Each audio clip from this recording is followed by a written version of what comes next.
Bueno, pues muy buenas a todos y bienvenidos a este segundo episodio de El Camarote de la Innovación. Es el nuevo formato video podcast que hemos lanzado desde la Universidad de Navarra, desde el Centro de Innovación y de Emprendimiento, con el objetivo de que, bueno, pues diferentes personas, generalmente de éxito, como en este caso hoy, nos hablen de su experiencia dentro del mundo del emprendimiento, de la inversión, y que como universidad, pues que podamos todos aprender pues un poquito más de qué es esto del emprendimiento, ¿no? Hoy está con nosotros Mathieu Carenzo, que además de ser un fuera de serie, creo que has invertido en más de 50 empresas, formas parte de Finaves, que es un poco el comité de inversión de IS, Sí. Si no me equivoco, eres profesor en IS. Entonces, bueno, pues hoy queremos pues que nos cuentes un poco, primero que te presentes y que digas mucho mejor que yo quién eres y de dónde vienes, y luego si quieres ya empezamos las preguntas. Vale, pues muchas gracias, David. Mira, yo tengo una doble vida. Tengo una vida de enseñanza. Doy clase en el IS, en el MBA, en el Executive MBA, bueno, en muchos programas. Y en algunas escuelas asociadas que tenemos alrededor del mundo. Entonces, una de las cosas que me gustan mucho en mi trabajo en la parte de enseñanza es que doy clase en inglés, en español, hasta en francés. Digamos que esto es por la mañana. Y por la tarde invierto en startups. Al día de hoy tengo en mi portfolio un poquito más de 20 vivas, en el cual, por lo tanto, podríamos decir tengo un portfolio de 25 participadas. Y entonces mi vida está retroalimentándose del teaching Continuamente. y de la inversión de manera continua, como haciendo un círculo virtuoso y no vicioso. Qué interesante. Oye, Mathieu, ¿y cómo fue, digamos, ese primer momento, ¿no? Esa primera inversión? ¿Por qué te pide el cuerpo invertir en ese primer momento? ¿Por qué lo hiciste y en qué lo hiciste? Yo siempre quise ser parte del ecosistema emprendedor, pero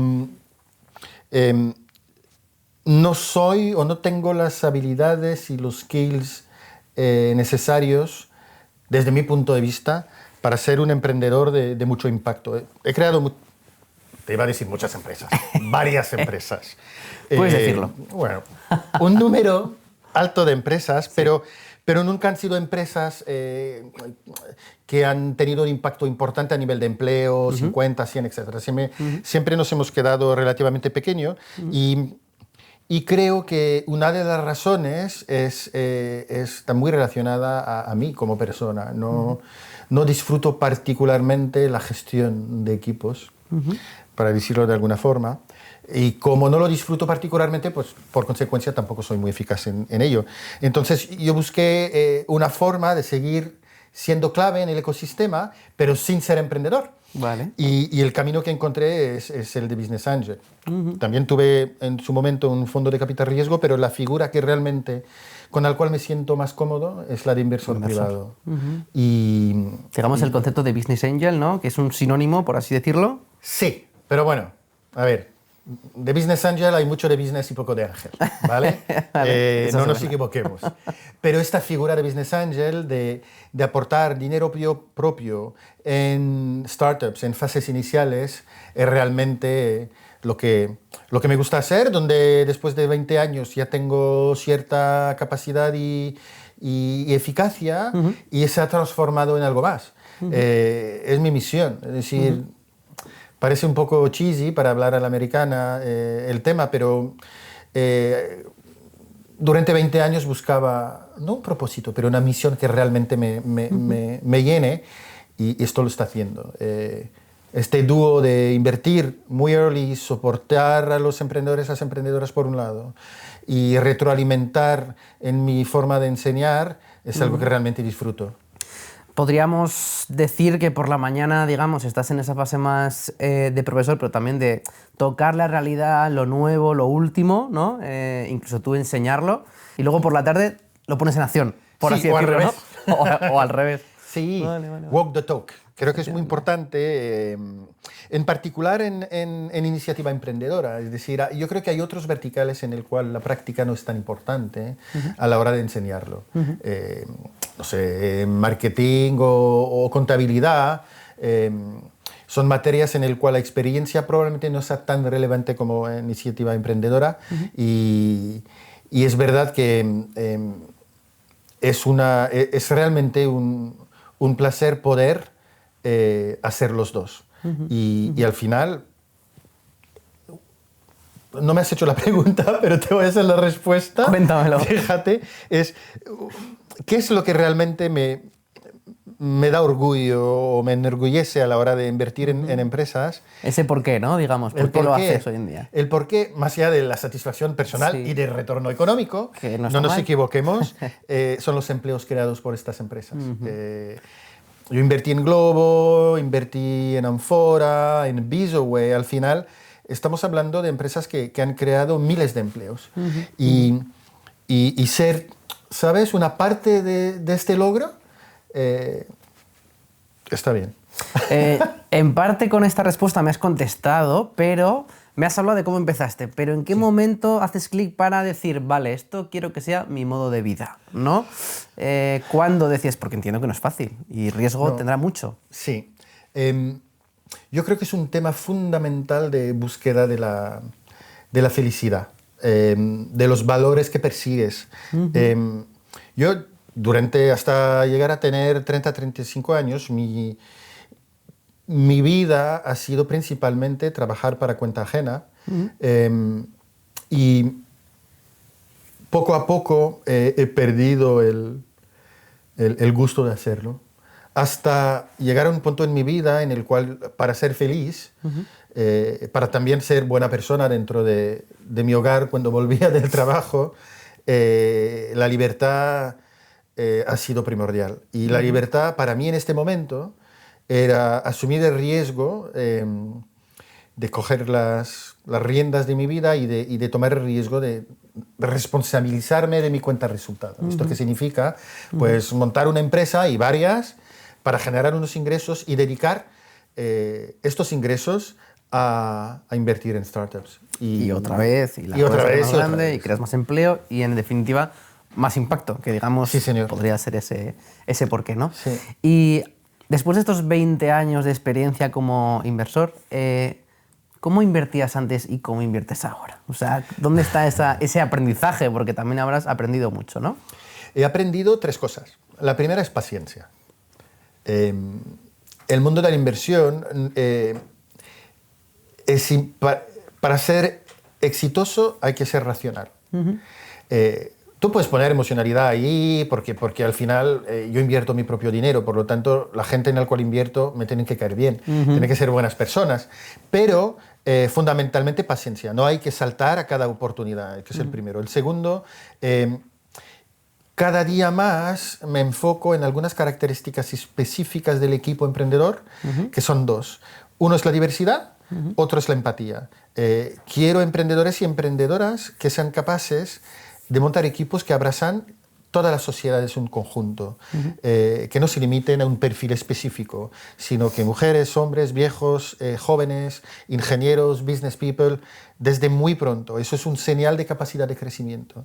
Y luego una cosa que repito mucho, pero que creo en el más profundo de mi estómago y también de mi cerebro, los emprendedores y las emprendedoras que son capaces de crear equipos grandes, de impacto, que son capaces de alguna forma pasar de yo hago bien algo, soy un experto a algo, soy un artesano de algo y lo hago muy bien, hacia yo voy a gestionar equipo, voy a gestionar seres humanos. Necesitas empatía, necesitas una capacidad de empatía amplia cada día. No únicamente el lunes y el miércoles, 10, 12 horas cada día. Las startups son personas, a fin de cuentas, ¿no?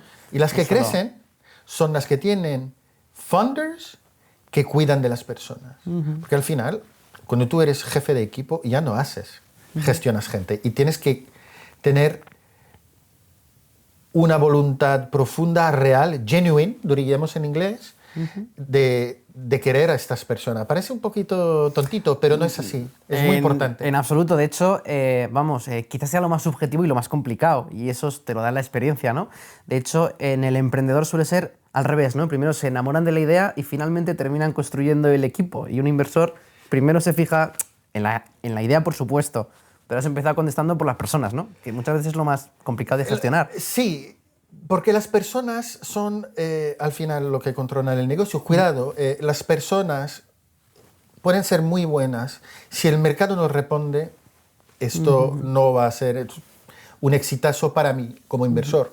Es posible que el equipo sea capaz de pivotar y de hacer un negocio interesante. Pero en general hay un dicho de un inversor americano que se llama Paul Graham, que es muy interesante. Es decir, dice que si tú tienes un equipo bueno y un mercado bueno, esto va a funcionar muy bien. Si tienes un mercado malo y un equipo bueno, lo más probable es que ese mercado gane. Entonces hay que juntar los dos. Pero hay una cosa clarísima, es que sin un equipo bueno esto no va a funcionar. Nunca. Nunca. Totalmente. En cuanto al mercado, hay una palabra que al emprendedor le da mucho respeto, que es competencia, ¿no? Evidentemente un emprendedor tiene que fijarse mucho en ella, ¿no? ¿Cómo ve un inversor? Supongo que habrás estado ante infinitos pitches de empresas y rondas, etcétera. La típica frase de no, es que yo no tengo competencia porque soy... Esa frase que un emprendedor piensa que es buena, un inversor lo ve totalmente al contrario. Sí, esa es la más grande, es una automentira. Es decir, si no hay competencia, a mí, en mi cerebro, se prenden dos luces. La primera, no hay competencia, pero entonces si nadie lo ve, probablemente no haya mercado tampoco. Eso es la primera luz. ¡Pum! La segunda es, ¿tú crees realmente que no hay competencia? ¿No la has visto? Hay gente que compiten contigo y tú me estás haciendo creer que no hay. Entonces, no tiene sentido. Y también la tercera, que es la más común, es equivocarse en lo que es el concepto mismo de competencia. La competencia no es alguien, empresa, que hace lo mismo que tú, de la misma forma. Es una empresa que resuelve la misma necesidad. Por lo tanto, te voy a dar un ejemplo tonto, pero que es ilustrativo. Es decir, la competencia de Coca-Cola no es Pepsi-Cola. Es el agua, porque los dos cuestan más o menos lo mismo, una lata de Coca-Cola y una botellita de agua, y al final resuelven la misma necesidad, que es la sed. Entonces, a partir del momento en el cual un cliente usa su dinero para resolver la misma necesidad y no te lo paga a ti, es tu competencia. Entonces, el hacer y cómo lo haces es bastante irrelevante para el mercado y el cliente. Y esto hay que asumirlo. Nosotros compramos cosas no porque son hechos de una tecnología u otra. Lo compramos porque resuelven esta necesidad al precio que queremos. Exacto. Y más allá de todo lo que nos estás contando, las personas, la competencia, en points, por así decirlo, ¿en qué se fija Matthew Carenzo a la hora de invertir en una empresa? Bueno, mira, analizo y descarto 80% de mi deal flow con 6 criterios. El mercado, el equipo, la propuesta de valor, el momento, el modelo económico, es decir, su escalabilidad y el potencial de salida. Porque yo soy inversor privado, por lo tanto, no gano dinero con dividendos, gano dinero vendiendo mi participación en X años. Y de ser posible, con un múltiplo elevado. Por lo tanto, repito, mercado, equipo, momento, propuesta de valor, me falta uno, modelo económico, escalabilidad y salida. Estos son los 6 criterios que cada emprendedor tiene que recordar y tiene que formar parte del famoso pitch que comentabas antes. ¿Y qué es más complicado? ¿Ser inversor o ser emprendedor? ¿Dónde está...? A ver, yo creo que es infinitamente más complicado ser emprendedor. Al final, mi trabajo se podría resumir en escoger bien. Y yo trato de escoger bien y utilizo básicamente 2 criterios, el tiempo y el dinero. Y cuánto retorno me puede generar esta inversión. Y lo hago de manera repetitiva, con 100, 200, 300 oportunidades a lo largo del año.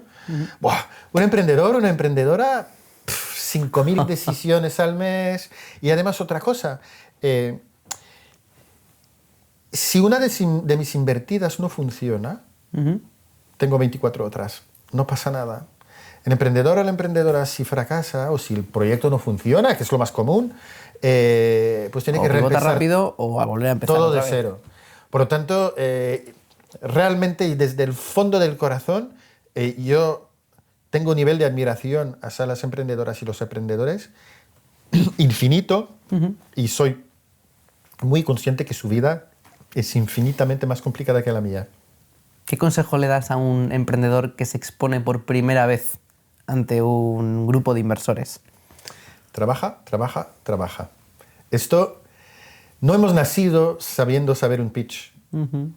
Tienes que cubrir las expectativas de la audiencia, es decir, en el tiempo adecuado, hablando su idioma, los 6 criterios que hemos comentado, y practica, practica, practica. Al final es un mercado en el cual la demanda de dinero, particular en España, en Europa en general, la demanda de dinero y los grupos de emprendedores talentosos que buscan dinero es mayor a la oferta de pasta que hay del otro lado del marketplace. Por lo tanto, la obligación de hacerlo bien y de seguir los códigos recae en los emprendedores. Porque si no lo haces bien, pues yo invertiré en otra. Por lo tanto, parece ser que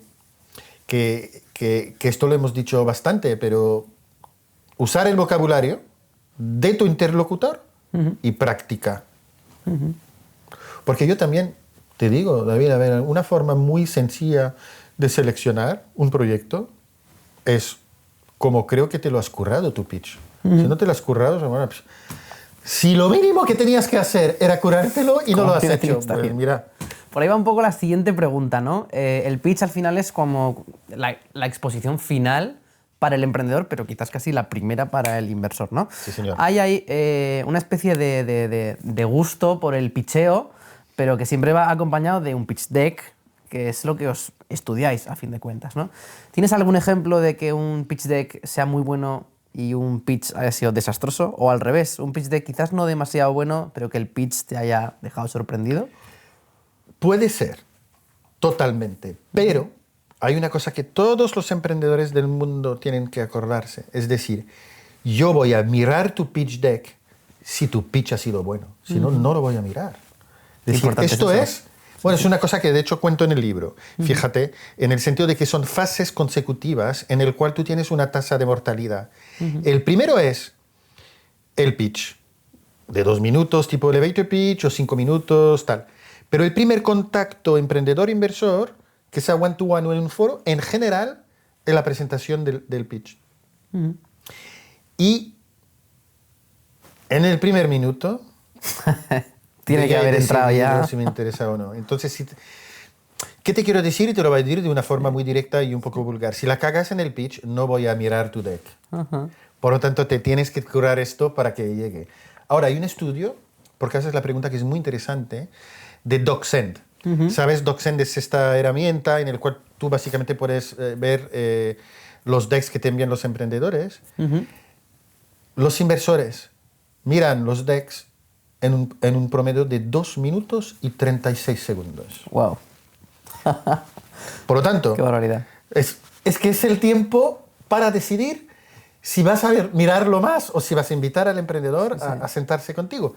2 minutos 36. Por lo tanto, en un deck tiene que empezar, al igual que un pitch, muy fuerte. No hay que guardar información para más tarde.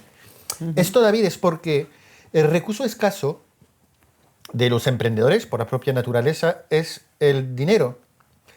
Pero el recurso escaso de los inversores es el tiempo. Por lo tanto, de la misma forma que los emprendedores tienen que cuidar mucho la caja, tienen que cuidar el tiempo del inversor. ¿Cómo tiene que ser ese primer minuto o esa primera cara de un pitch deck? Digamos, ¿qué claves lanzarías? Hay 4 claves en el pitch. Primero, el gancho. El gancho tiene que ser impactante y, de ser posible, no ser lo que todos hacen es la pregunta retórica. ¿Os sabéis? Imaginad que el 80% del... Exactamente. ¿Sabías que...? Exacto. ¿Te ha ocurrido que estabas en un tren y te ha faltado? No. Da un gancho fuerte con datos relevantes o una experiencia en la cual nos podamos relatar. Uno. Segundo, hay que usar números y marcas. ¿Por qué? Estás hablando con un inversor. Habla de números. Y marcas Exacto. porque esto se nos queda. Nos acordamos de esto. Tercero, attractiveness. Es decir, el objetivo del pitch no es cerrar el deal, es que yo en este momento tome la decisión de que vale la pena que yo le dedique a este emprendedor o a esta emprendedora media hora, una hora más la semana que viene. ¿Y sabes qué? Somos humanos, queremos pasar tiempo con gente simpática, con gente sonriente. Entonces, y esto se practica, por eso tienes que ser como persona atractiva para que la gente quiera volver a verte, ¿vale? Y cuarto, call to action. Así que has venido.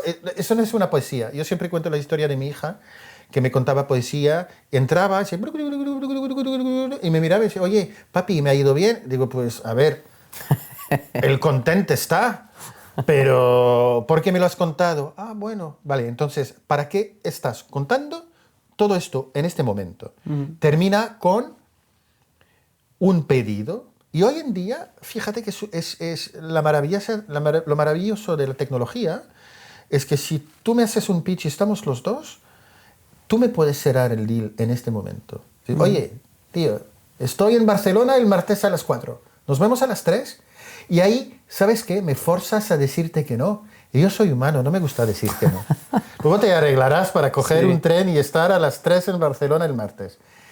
Pero hay que cerrar la reunión, que es tu objetivo del pitch, en este momento.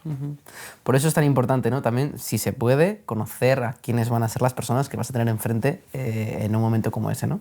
Tienes que hacer tus deberes. Oye, Matthew, pues nos consta que hace poco has publicado un libro que, de hecho, hemos traído aquí, Hablando en Plata, de hace muy poquito.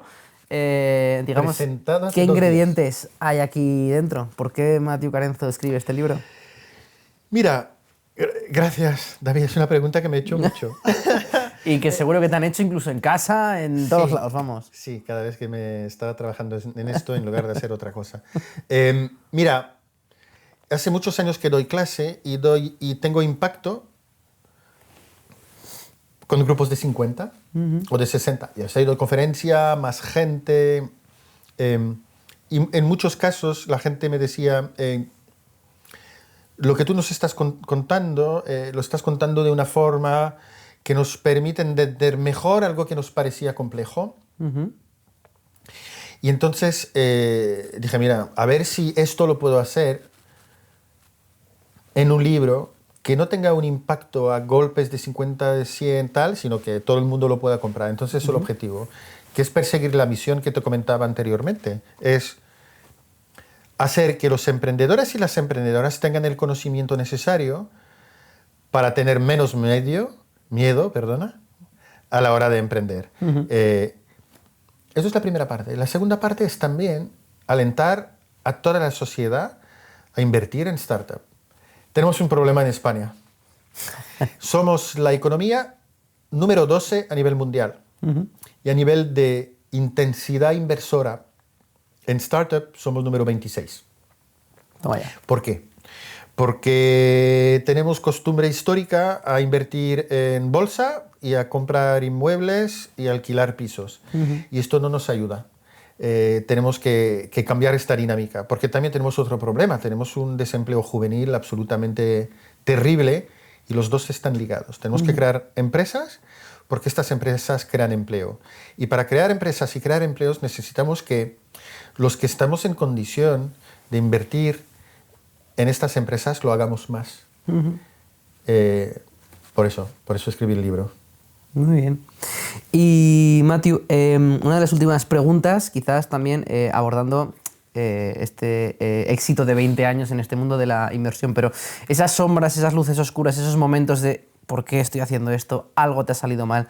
¿Alguna anécdota de algo que dijeras esto lo podría haber hecho mejor? O al revés, ¿qué aprendizaje tan grande saqué de este momento en donde igual otro habría tirado la toalla? Sí.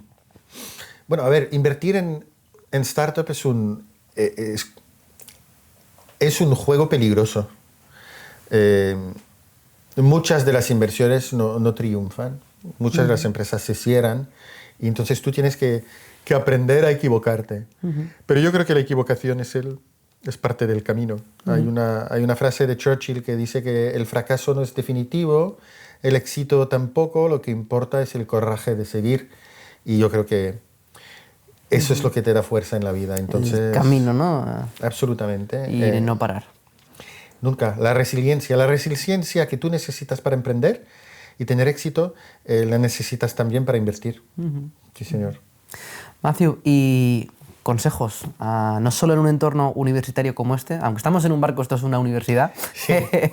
¿Qué consejos darías a estos estudiantes, futuros emprendedores, que aquí se enmarcan dentro de un grado, biólogo, derecho, pero que cuando salgan al mercado van a estar no solo con los de su especialidad, sino con gente de todo tipo, ¿no?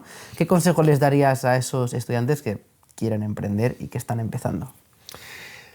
Que no consideren equivocarse como un error terminal en el proceso de emprender. Equivocarte forma parte del camino. No puedes emprender y tener razón siempre. Es decir, tener razón a la primera es suerte. Equivocarte, repetir, iterar es trabajo. Y yo creo en el trabajo, no en la suerte. Matthew, ya casi por concluir, como te comentaba y como se aprecia un poco desde las cámaras, estamos en un camarote de barco. Y usando un poco esta metáfora, yo le quiero preguntar a Matthew Carenzo, en caso de que este fuera un barco real, ¿en qué parte te gustaría estar? Digámoslo, ¿en la proa o en la popa? Buah. ¿Eres de los que miran las olas de frente? ¿Prefieres estar en la parte más trasera del barco y ver cómo trabaja la tripulación? ¿Cómo lo ves? No, en la proa.